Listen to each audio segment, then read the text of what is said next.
આ ગાવું હાટુથી આ નીરેજ વાઢવી પડે તડકામાં. આ ગાવું છે, ભેહું છે.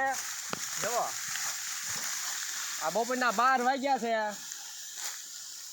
ગાવું ને ભેહું ને તડકો લાગે તો એની માથે પંખા ગોઠવે, પછી ઓલા ફુવારા આવે એ ગોઠવે, એટલે એને તડકો ન લાગે. ખેડૂત એની એટલી ઉપાધિ કરે, એની ચિંતા કરે કે અમારે ઘરે ગાયને કે ભેંસને બપોર વિશે લૂ ન લાગે, તો એની હાટું ફુવારા ગોઠવે, એની માથે પંખા મૂકે. અને ખેડૂત બપોર વિશે એની હાટું પાછો ઝાર વાઢવા આવે, એ પાછા તડકામાં બપોર વિશે. હવે તમે વિચારો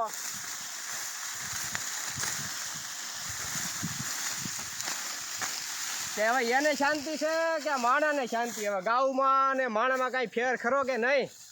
વિચારો તમે. લ્યો એટલે આવી હાલત છે.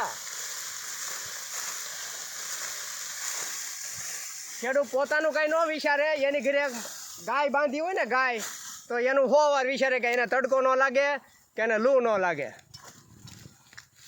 કહીજો બસ.